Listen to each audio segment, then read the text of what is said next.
Are you prepared to handle a medical emergency if help isn't available to you? And do you have the supplies that you need to take care of your family?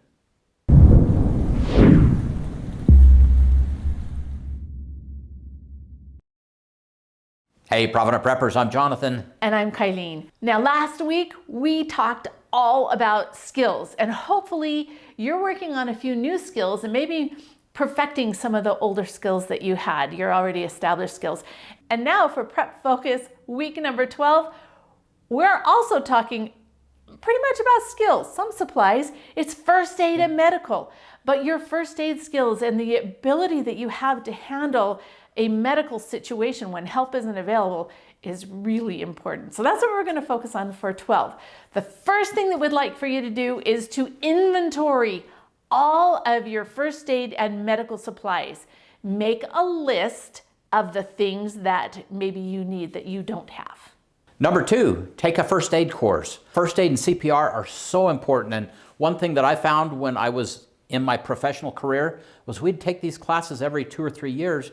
It was amazing how much I had to review and catch up, because not only did things change a little bit, but my memory faded a little bit. And so getting that information, and if you can't afford to take a CPR and first aid course, consider watching some things on YouTube, get some good quality training. And number 3, consider becoming a member of your local CERT team. Community emergency response teams are incredibly valuable. And even if you don't go and help during some type of a crisis scenario, those skills that you have can significantly help you to care for your own family and your immediate neighbors so that you aren't part of the problem. So check in with your local fire department. That's usually where those are sponsored. And if they aren't running that program, they can tell you who is. Number 4 is to inventory your over-the-counter drugs and your prescription medications. Check those expiration dates. Make sure that you've got fresh medicines, and then restock and replenish. Make sure that you have the supplies that you need. And always remember to dispose of the old medications properly. Contact your local hospital and they should be able to tell you how to do that.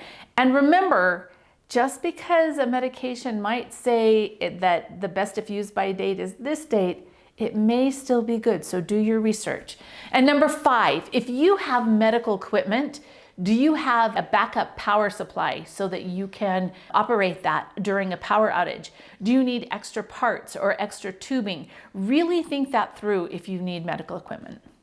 Number 6, purchase the items that your finances will allow. So if there are some things like some of these blood pressure cuff and so this is an monitor. Oxygen sat monitor. There are a couple things that I think every home should have.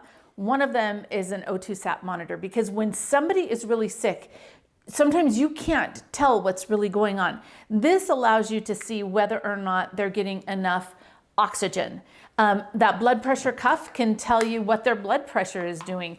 This is a blood sugar monitor, and all it is a little finger stick, and you'll be able to tell if somebody's having issues with their blood sugar, because sometimes when a patient isn't responsive, you just don't know, and it can help you rule out some of the really important things. So definitely get those. One of the other things that I think is super important, and I'm not promoting this brand at all because there's several different brands, but UTI test strips. If you are prone to getting urinary tract infections, being able to test your urine at home can be huge and let you know when you need some medical help.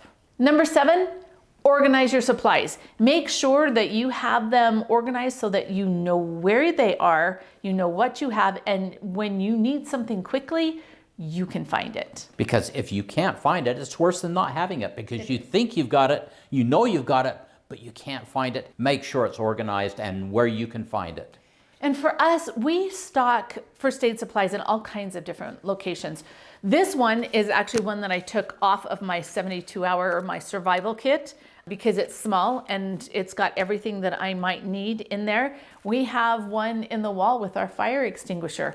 I have some that I store, downstairs that have a lot of extra supplies to be able to replenish our kits. So it doesn't mean that it all has to be in the same spot, but you need to know where it is, and it needs to be easily accessible. The one that we have with a fire extinguisher has some very unique things in that first aid kit, that like a chest seal that might be really valuable if we have a big time accident. The other thing I would encourage you to do is to check out Jace Medical. If you don't have a good supply of your chronic daily meds, they might be able to help you out. These Jace cases are filled with emergency antibiotics along with a book that kind of gives you a rundown on how to use them. I would never use these in a normal situation without a physician, but the best way to get your backup supply of prescription medications is always to go through your primary care provider. So there you have it. There's your homework.